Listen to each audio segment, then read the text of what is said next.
সুপ্রিয় দর্শক সবাইকে স্বাগত জানাচ্ছি প্ল্যানেটারি হেলথ একাডেমিয়া সুরক্ষায় প্রতিদিন অনুষ্ঠানে। আপনাদের সঙ্গে রয়েছি আমি ডাক্তার অমিত হাসান।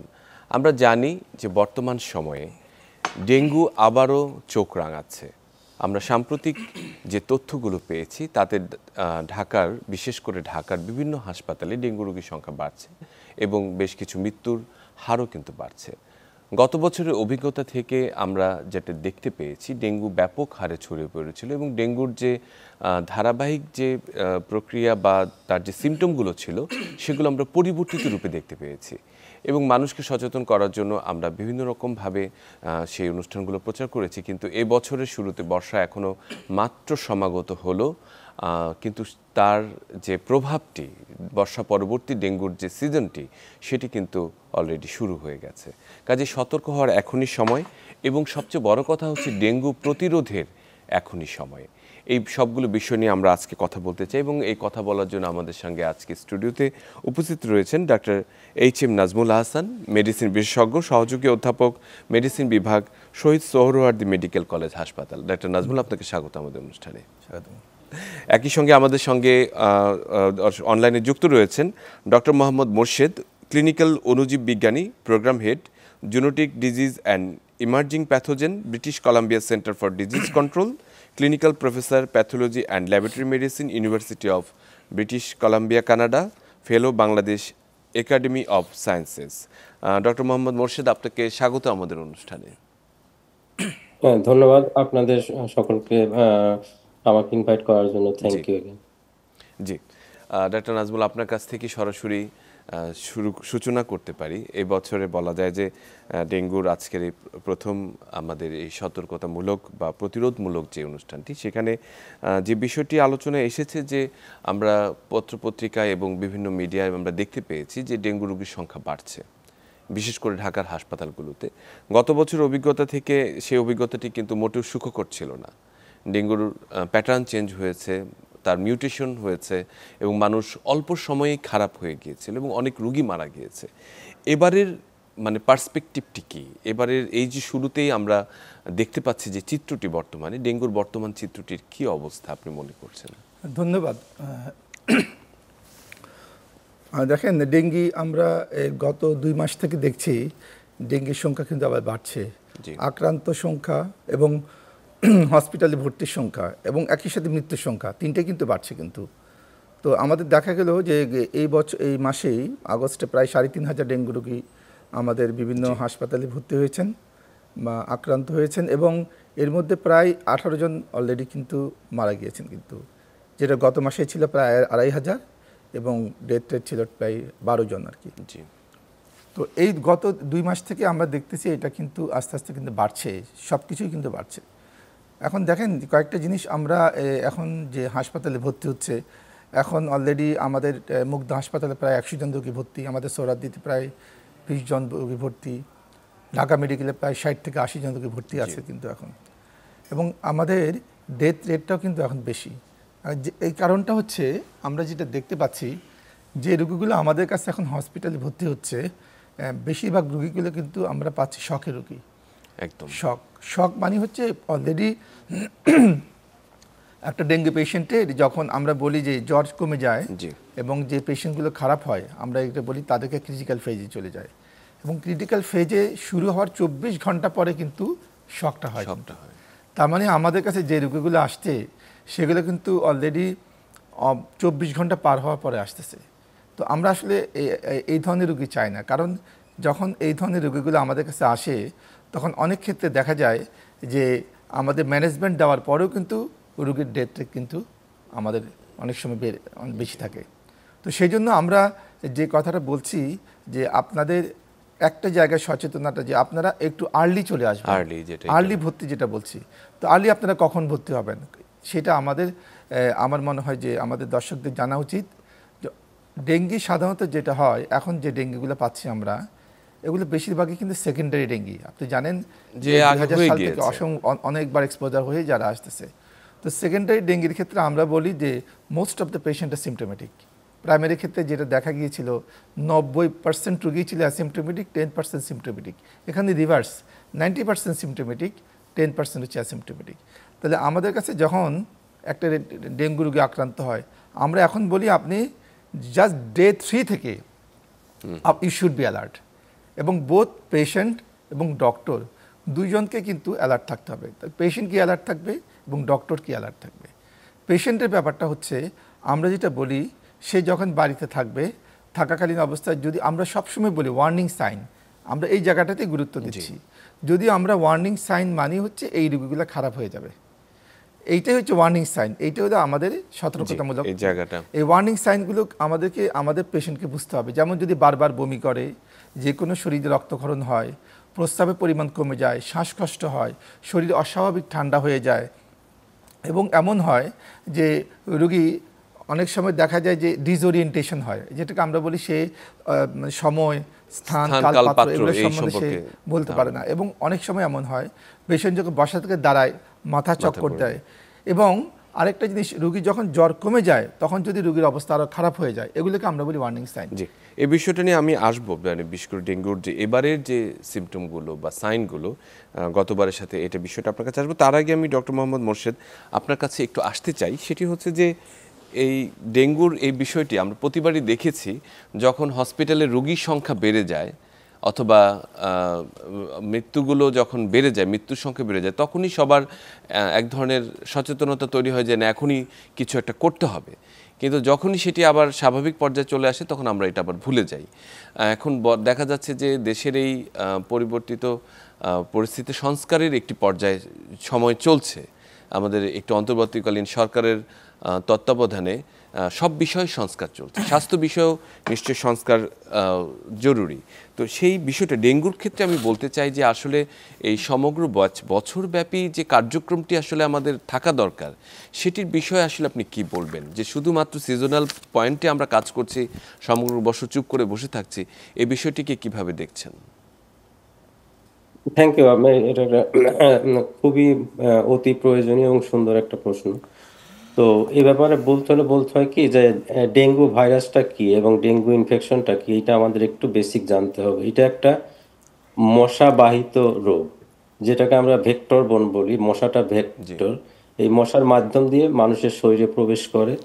কিন্তু এই ডেঙ্গুটার একটা ব্যাপার হলো যে এটা কিন্তু শুধু মশা বাহিতই না, এটা আবার একটা মানুষের থেকে মশা আর একটা মানুষকেও দিতে পারে। শুধু প্রতিবারই যে মশাই মানুষকে একজনকে দিবে সেটা না, কাজে দুইটা, একটা জঙ্গলের ভিতরে একটা সাইকেল থাকে, একটা সোসাইটিতে, একটা লোকালিটিতে থাকে, যেটার কারণে আমাদের ইনফেকশনটা হয়। তো এখন এই যে ভেক্টর মানে যেটা মস্কিটো, এবং আমাদের ঢাকা শুধু না, এখন তো গতবার যেটা দেখেছিলাম পুরা বাংলাদেশে মোটামুটি ছড়িয়ে গেছে। এখন পুরা বাংলাদেশেই এখন এই ভেক্টরটা এক্সিস্ট করে, এডিস মস্কিটো যেটা। তো সেই ভেক্টরটাকে যদি আমরা কন্ট্রোল না করতে পারি, তো no matter what we do will fail. এবং এটার সম্বন্ধে আমি অনেক লেখালেখি করেছি, বাংলাতে লিখেছি, ইংরাজিতে লিখেছি, নিউজ পেপারগুলোতে, সরকার মহোদয়ের কাছে লিখেছি, পাবলিকের কাছে লিখেছি, কিন্তু কেউ পড়ে কিনা আমি জানি না। তো আলটিমেটলি তেমন কোনো ফল আমি দেখি না যে মানুষজন সেটা ফলো করে, বা গভর্নমেন্ট ফলো করে, বা কেউ ফলো করে। এইটা প্রথমেই যদি আমরা ডেঙ্গুকে রিয়েল কন্ট্রোল করতে চাই, তাহলে আমাদেরকে কতগুলো জিনিস একদম মনের ভিতরে গেঁথে নিতে হবে। এটা একদিনের ব্যাপার না, এক মাসের ব্যাপার না, এক বছরের ব্যাপার না, এটা ইয়ার আফটার ইয়ার আমাদেরকে কাজ করতে হবে ভেক্টর কন্ট্রোলের উপরে। এবং ভেক্টরটাকে যদি আমরা কন্ট্রোলে রাখতে পারি, তাইলে কোনোভাবেই এই ডিজিজ মানে এই রকম এনহ্যান্সড আকারে দেখা যাবে না। That is universally true. এবং এই ভেক্টর কন্ট্রোলটা করতে হলে এটা একটা ম্যাসিভ ব্যাপার। এবং এই জন্যে আমার সরকার মহোদয়ের কাছে এখন নতুন গভর্নমেন্ট, নতুন হোপ, এবং আমি আশা করি ওনারা রিয়েলভাবে কাজ করার চেষ্টা করবেন। সবসময় আমি দেখেছি যে ভেক্টর কন্ট্রোল সিচুয়েশন যেগুলো আছে, ডেঙ্গু বলেন, চিকুনগুনিয়া বলেন, ওয়েস্ট নাইল বলেন, জিকা বলেন, তারপরে আরও যে সমস্ত ভেক্টর রিলেটেড ডিজিজগুলো আছে, এগুলাতে তেমন কোনো একটা নজর দেয়া হয় না বিধায় এটা হয়তো মিউনিসিপ্যালিটিকে দায়িত্ব দিয়ে দেওয়া হলো, বা একে দায়িত্ব দেওয়া হলো, কিন্তু গভর্নমেন্টের নিজস্ব কোনো প্ল্যান নাই। তো এখন আমি মনে করি যে এই গভর্নমেন্টের first and foremost mosquito control plan and action এটা হওয়া উচিত। এবং এটা দীর্ঘমেয়াদী, যে প্রতি বছর যখন এর একটা কন্টিনিউয়াস সার্ভিলেন্স থাকবে, এই সার্ভিলেন্সের মাধ্যমে হয়তো সারা দেশে 1000টা স্পটে স্যাম্পলিং করা হবে প্রতি বছর। সেখানে যে ডেটাগুলো দেখা যাবে যে কোথায় কোন ধরনের মস্কিটো, কি পরিমাণ মস্কিটো, সেই ডেটাগুলো অ্যানালাইসিস করে সেইভাবে সেই এলাকাগুলোতে ইমিডিয়েটলি কন্ট্রোল করার ব্যবস্থা করতে হবে মস্কিটোগুলোকে। এবং এটা কন্টিনিউয়াসলি গভর্নমেন্টে করতে হবে, year after year after year, not one season. জি আমরা এখন যেটা প্র্যাকটিসে দেখি যে যখন সিজন আসে লোকজন মারা যায়, আমাদের ডাক্তার সাহেবরা যান প্রাণ দিয়ে চেষ্টা করেন। উনি বললেন যে রুগী আসে তখন আর করার কিছুই থাকে না, দ্যাট ইজ ট্রু। এবং এই যে অ্যান্টিবডি মিডিয়েটেড এনহ্যান্সমেন্ট যেটি ওনা বললেন, যে এই ভাইরাসটার এমনই একটা গুণাগুণ যে প্রথম যখন ইনফেকশনটা হয় তখন কিছুই হয় না, কিন্তু সেকেন্ড টাইম বা থার্ড টাইম যখন ইনফেকশন হয় তখন বডি ওই প্রথম ইনফেকশনটা যে হয়েছে তখন ওই ভাইরাসটা মনে করে যে, বডি মনে করে যে আমার কাছে কেউই আসে নাই, নতুন কোনো অ্যাটাক আসে নাই, তখন ভাইরাসটা মানে আরামে শরীরের ভিতর গ্রো করে। তখন বডিতে এত পরিমাণ ভাইরাস হয় তখন ব্লাড ভেইনগুলো, আর্টারিগুলো ফেটে যায় এবং বিভিন্ন শকে চলে যায় সেই সময়। তো এই সিচুয়েশনগুলো হওয়ার আগেই কিন্তু আমরা এই কন্ট্রোলের মাধ্যমে করতে পারি। এবং এই কন্ট্রোলটা এটারও ফর্মুলা কিন্তু, এটা এখন এস্টাবলিশড ফর্মুলা আছে। আমাদের ডক্টর নাজমুল হাসান সাহেব শুনলাম উনি প্রোটোকল নিয়ে অনেক কাজ করেছেন, হিউম্যান ডিজিজ নিয়ে, কংগ্রাচুলেশনস। এবং ওই রকমই কিন্তু মস্কিটো কন্ট্রোলের ব্যাপারে কিন্তু একদম ক্লিয়ারলি বলা আছে কিভাবে মস্কিটো কন্ট্রোল করা যাবে। জি সে যেমন মস্কিটো কন্ট্রোল করতে হলে বাংলাদেশে করা হয় ফগিং করা হয়, এবং দ্যাট শুড নট বি, এবং that must not be, that should be the last resort. আমি বারে বারে আমার লেখায় বলেছি যে that should be the last resort. ওইখানে আরো তাদেরকে একটু সুড়সুড়ি দেওয়ার মতো, যাতে তারা আরো মাল্টিপ্লাই করে। প্রথমে করতে হবে লার্ভাল কন্ট্রোল, লার্ভি মস্কিটো যেটা আছে সেটাকে কন্ট্রোল করতে হবে। তার জন্য খুবই সুন্দর একদম বায়োলজিক্যাল প্রসিডিওর আছে। ব্যাসিলাস একটা ব্যাকটেরিয়া দিয়ে এখন মানে এক ধরনের বড়ির মতো করা হয়েছে, সেটা কিছু পানিতে ছিটিয়ে দিলেই আর কোনো ওই অক্সিজেন রিটেনশন হয়, তখন ওই লার্ভিগুলো গ্রো করতে পারে না। এটা একদম অবধারিত, ইউনিভার্সালি প্রুভেন প্রসিডিওর, কিন্তু আজ পর্যন্ত বাংলাদেশে এই জিনিসটা স্টার্ট করতে পারে না। আমি অনেকবার বলেছি। যে এই প্রসঙ্গক্রমে আপনার কাছে আসবো নিশ্চয়ই, যে এটার আসলে কন্ট্রোলের যে অত্যাধুনিক বা ইফেক্টিভ যে পদ্ধতিগুলো রয়েছে, পদ্ধতি নিয়ে আপনার কাছে ফিরে আসবো। তবে তার আগে আমি ডক্টর নাজমুল আপনার কাছে ফিরে আসতে চাই যে গত বছরের ডেঙ্গুর যে ধরনটি ছিল বা বিভিন্ন স্ট্রেনগুলো যে হচ্ছে, যে ডেঙ্গুর যে স্ট্রেনগুলো, এবারে কি আসলে কোনো পরিবর্তন লক্ষ্য করছেন কিনা, বা কোনো নিউ স্ট্রেন দিয়ে হচ্ছে কিনা, বিষয়ে কোনো কাজ হয়েছে কিনা, এবং মানে সিমটমের মধ্যে বা যে লক্ষণগুলোর মধ্যে কোনো পার্থক্য নোটিস করছেন কিনা? ধন্যবাদ। আমি স্যারকে ধন্যবাদ জানাচ্ছি, স্যার সুন্দরভাবে আলোচনা করেছেন। তো আমি এই প্রসঙ্গে আপনার এই উত্তরে একটু পরে আসছি। তো আমি রিসেন্টলি WHO আমরা একটা প্রোগ্রামে আমার ট্রেনিংয়ে ডেঙ্গি আমরা শ্রীলঙ্কায় গিয়েছিলাম, যে ওদের ডেঙ্গি টোটাল সিস্টেম কিভাবে ওরা করেন আর কি। তো আমাদের একটা 7 দিনের ট্রেনিং ছিল আর কি। তো ওখানে আমরা দেখেছি যে মানে প্র্যাকটিক্যালি একটা দেশ কত সুন্দরভাবে ডেঙ্গি কন্ট্রোল করতে পারে, প্রত্যেকটা এত সিস্টেমেটিক। আমি একটু এক্সাম্পল দিচ্ছি, আমি স্যারকে বলি।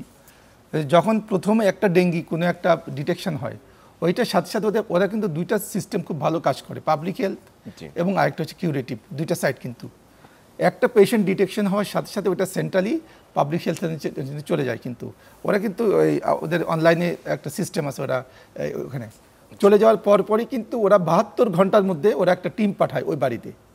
এবং ওই বাড়িতে ওরা গিয়ে ওরা দেখে সারাউন্ডিংসে ওখানে আর কেউ আক্রান্ত কিনা, আশেপাশে কেউ আক্রান্ত কিনা, এবং ওই বাড়ির চারপাশে এনভায়রনমেন্টটা কেমন, মস্কিউটো কেমন, এভরিথিং ওরা কিন্তু অবজার্ভ করে ওর ইনস্ট্যান্ট ওরা ওখানে কিছু ছোট ছোট ওরা কাপড়ের ব্যাগে কেমিক্যাল থাকে, ওরা যদি দেখে কোথাও যদি খুব মানে গুড সোর্স, এখানে অনেক লার্ভি, ওখানে ওটা দিয়ে দেয়। এবং ওরা 4-5টা ওকে ইনস্ট্রাকশন দিয়ে দেয়, আপনার এই জায়গাগুলোতে আপনার মস্কিউটো ব্রিড করছে, আপনি এই জায়গাটা পরিষ্কার করে ফেলেন, আপনাকে আমরা 72 ঘন্টা সময় দিলাম। এবং আমরা 72 ঘন্টা 7 দিন সময়, 7 দিন পরে আমরা আবার এসে দেখব যে আপনি এটা ঠিক মতো করেছেন কিনা। তো এই সিস্টেমে ওরা করে কি প্রত্যেকটা কেস হয়, এবং যেই জায়গাতে ফার্স্ট কেসটা ডিটেকশন হয় ওই জায়গাটা ওরা টোটালি কিন্তু আন্ডার কন্ট্রোলে ওরা নিয়ে আসে। তো এবং এখান থেকে আবার সেন্ট্রালি চলে যায়, যে কেসটা পরবর্তীতে যখন ভর্তি হয় হাসপাতালে, ওখান থেকে ওরা কি ডায়াগনোসিস হয়েছে ওইটা কিন্তু ওরা সেন্ট্রালি কিন্তু পাঠিয়ে যায়। তাহলে ওরা কিন্তু এইভাবে কিন্তু কাজ করে। এইটার জন্য যেটা বলা হচ্ছিল যে mosquito control is the prime for control of dengue. ওরা এত মানে ভালোভাবে কিন্তু ডেঙ্গু কন্ট্রোল করছে, প্রত্যেকটা কেসকে ওরা কিন্তু খুব সিরিয়াসলি নিচ্ছে এবং এবং কোনো কেস কিন্তু ওরা কিন্তু থাকছে না, ওদের সার্ভিলেন্সের বাইরে কিন্তু নাই। বাইরে থাকছে না। তো এত সুন্দরভাবে ওরা কন্ট্রোল করছে। আর আপনি যে জিনিসটা জানতে চাচ্ছিলেন যে আমাদের এই বছরের দেখেন যে আমাদের 4টা সেরোটাইপ, তো 4টা সেরোটাইপের মধ্যে আমরা বলি সবচেয়ে বেশি মারাত্মক সেরোটাইপ 2 এবং 3। তো এক এক বছর কিন্তু এক একটা সেরোটাইপ কিন্তু আপনার কিন্তু প্রিভ্যালেন্স বেশি। এবং গত বছর যেটা 2023 সালে যেটা সবচেয়ে বেশি আমাদের যে ডেথ যেটা ছিল আর কি, তখন কিন্তু আমাদের সেরোটাইপ 2 এবং 3 এই দুইটা কিন্তু সবচেয়ে প্রেভেলেন্ট ছিল আর কি।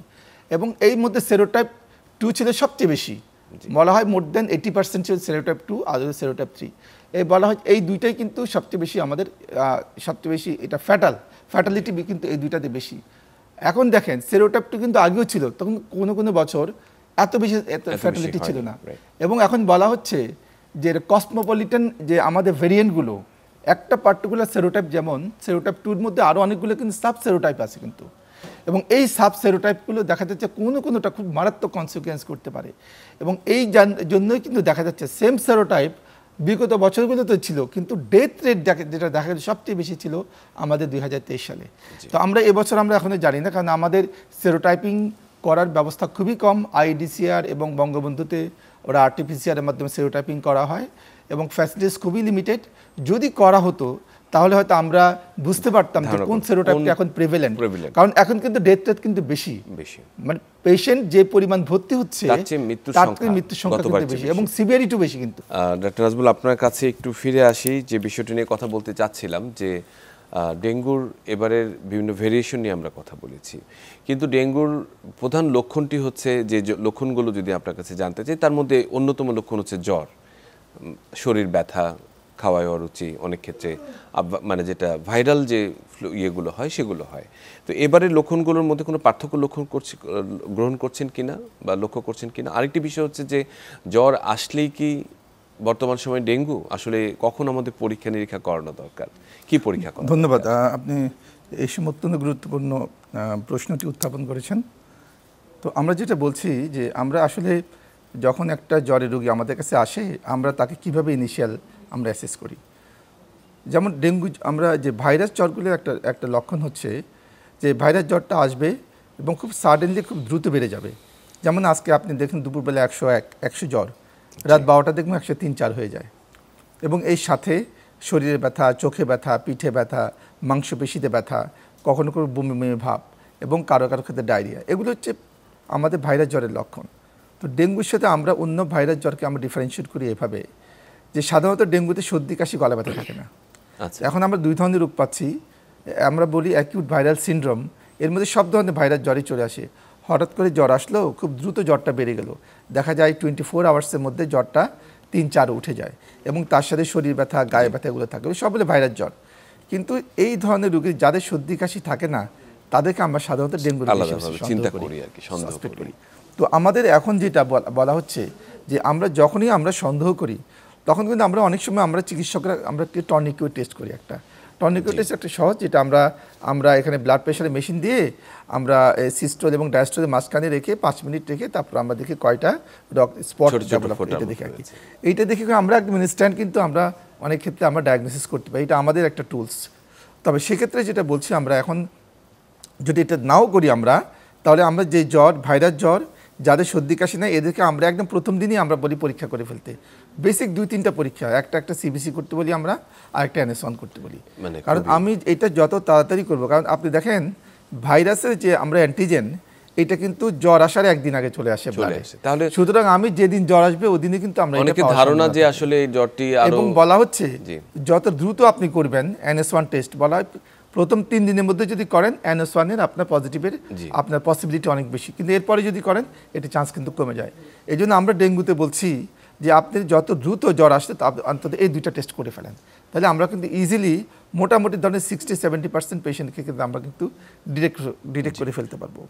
হ্যাঁ, এখন তারপরেও কিছু ক্ষেত্রে আমাদের NS1 এর অনেকগুলো ফ্যালাসি আছে, যেমন সেকেন্ডারি ডেঙ্গির ক্ষেত্রে অনেক ক্ষেত্রে ওগুলো নেগেটিভ আসে। কিছু সেরোটাইপের ক্ষেত্রে আমাদের দেখা যায় সেরোটাইপ 2 বা 3-র ক্ষেত্রে দেখা যাচ্ছে এটা সেন্সিটিভিটি কম। সেক্ষেত্রে আমরা কি করব?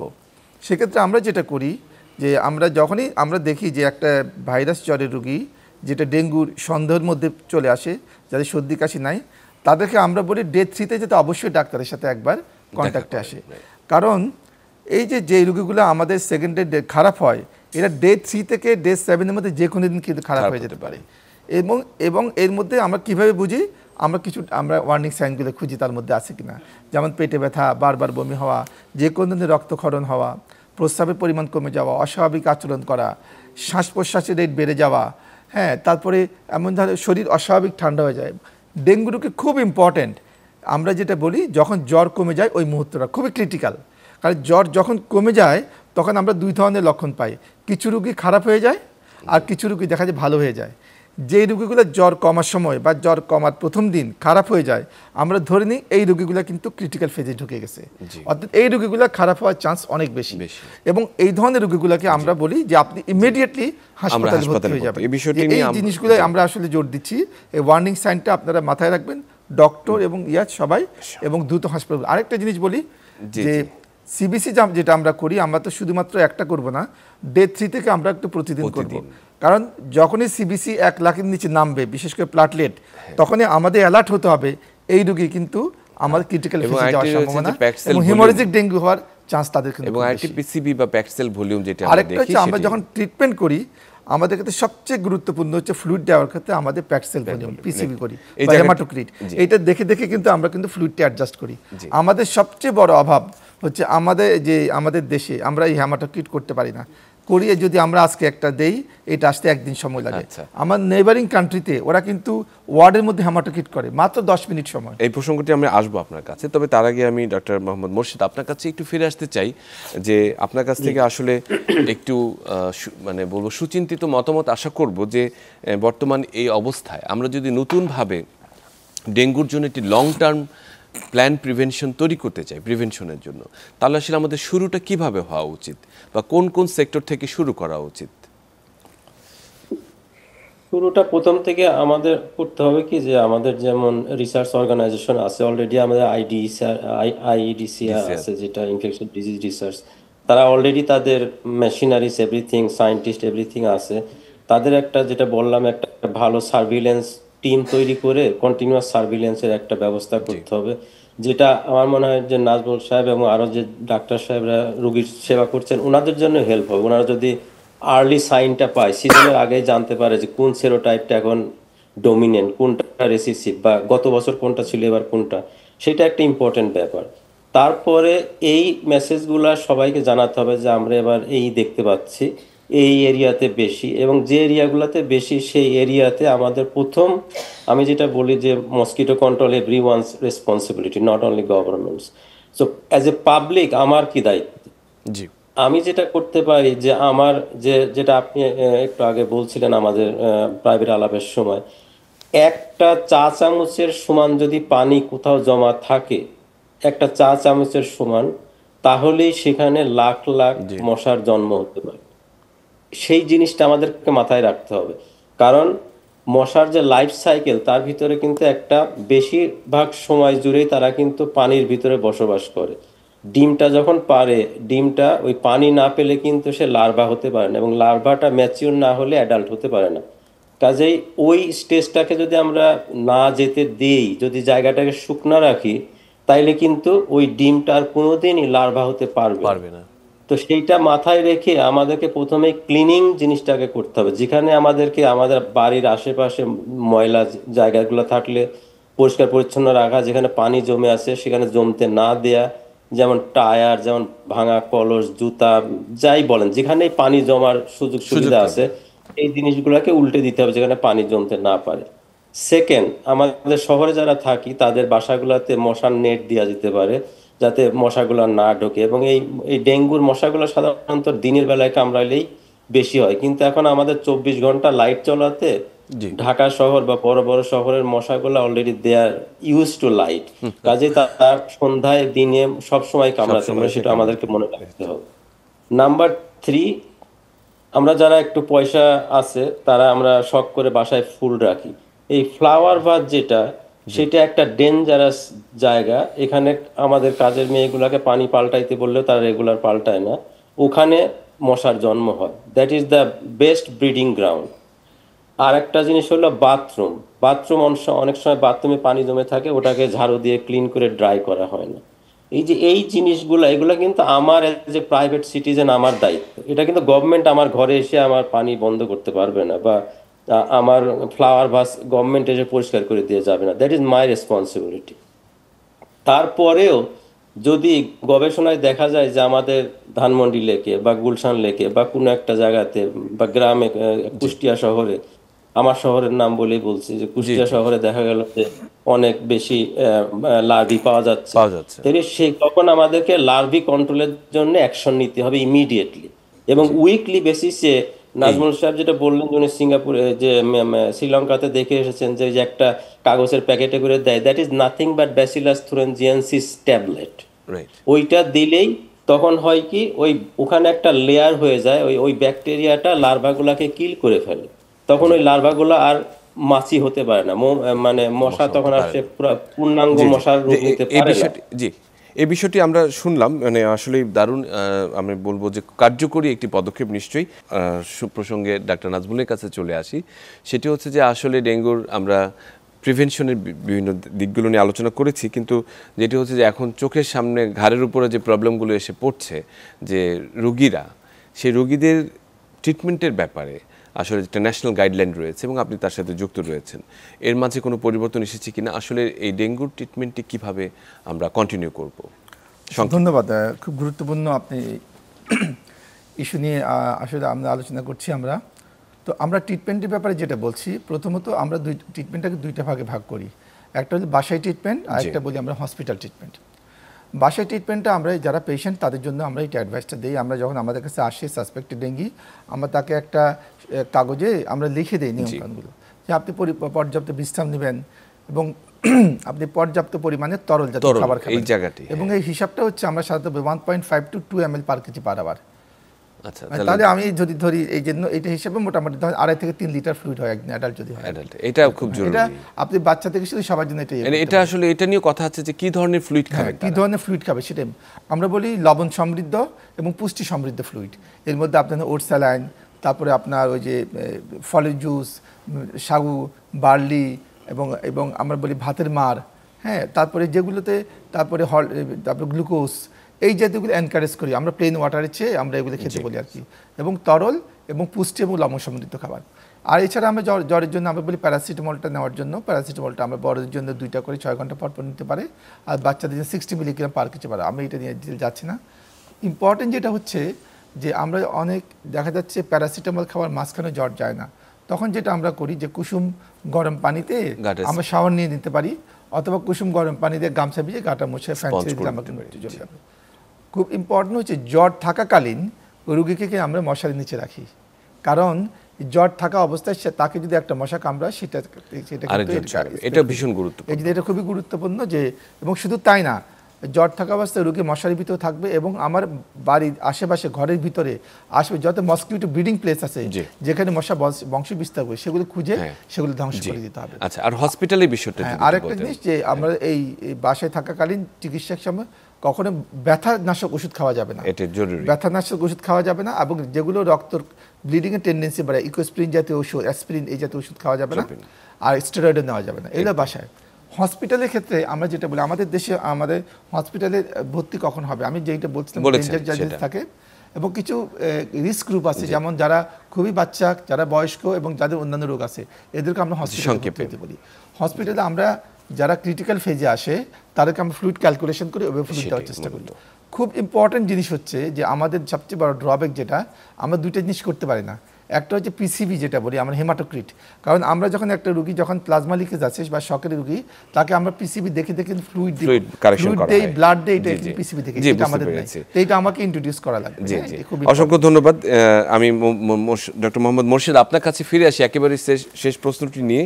সেটি হচ্ছে যে আসলে যে কথাটি বলছিলাম যে আমরা ব্যক্তিগত পর্যায়ে কথা বলেছি, রাষ্ট্রীয় পর্যায়ে বা সামাজিকভাবে আসলে কিভাবে ডেঙ্গু প্রতিরোধ করব, বা এই সময় আমাদের কি করা উচিত, সংক্ষিপ্তভাবে আমরা শুনতে চাই। হ্যাঁ, না, থ্যাংক ইউ। তো আমি আগেরটাতে একটু আসি আবার। তো এই যে বললাম যে লার্ভাল কন্ট্রোল যদি শেষ পর্যন্ত দেখা গেল যে এত কিছু করেও লার্ভাল কন্ট্রোল করা যাচ্ছে না, তখন কিন্তু আমাদেরকে অ্যাডাল্ট কন্ট্রোলে যেতে হবে, যেটা ওই যে ফগিং যে জিনিসটা, কিন্তু আমার একটা প্রবলেম যে ফগিং, ওই যে মানুষের ঘাড়ে একটা স্প্রেয়ার চাপায় দিয়ে দুই একটা রাস্তাতে ফগিং করে কিছু হবে না, কারণ মশা 50 মিটার থেকে 50 মাইল পর্যন্ত ট্রাভেল করতে পারে যদি বাতাসের স্পিডের। কিন্তু একটা এলাকায় স্প্রে করলে তো হবে না, পুরা ঢাকা শহরকে বা পুরা কুষ্টিয়া শহরকে বা পুরা বাংলাদেশকে এক ঘন্টার ভিতরে স্প্রে করতে হবে। সেটার জন্য ফগার প্লেন লাগবে, সেটা সরকারকেই কিনতে হবে, এটা কিন্তু মিউনিসিপ্যালিটি কিনলে হবে না, সরকারকে কিনে সেটাকে ম্যানেজমেন্ট করতে হবে। আর একটা জিনিসটা সরকারকে, যেটা আমি বললাম যে তাদের একটা মসকিটো কন্ট্রোল প্ল্যান করে সেটাকে ইমপ্লিমেন্ট করতে হবে year after year after, number 1। জি, অসংখ্য ধন্যবাদ। আমাদের সমন্বয় থাকতে হবে, জি, এটি ডাক্তার, ল্যাবরেটরি এবং আমাদের যারা সার্ভিলেন্স স্পেশালিস্ট, তাদের একটা সমন্বয় থাকতে হবে যাতে সবাই সবার ঘটনাটা একসাথে কাজ করতে পারে। অসংখ্য ধন্যবাদ, অসংখ্য ধন্যবাদ ডাক্তার মোহাম্মদ মোর্শেদ। আমরা একেবারে শেষ পর্যায়ে, নিশ্চয়ই ভবিষ্যতে আপনাদের সাথে আবার যুক্ত হব ডেঙ্গু নিয়ে। সুপ্রিয় দর্শক, আমরা এই মুহূর্তে চাই যে ডেঙ্গু যতখানি আসলে বিস্তার লাভ করেছে সেটি যাতে আর বিস্তার লাভ না করুক, কিন্তু তার জন্য এখনই সময় ডেঙ্গু প্রতিরোধের জন্য। কাজে নিজেরাই সতর্ক থাকি, আমরা সুস্থ থাকি।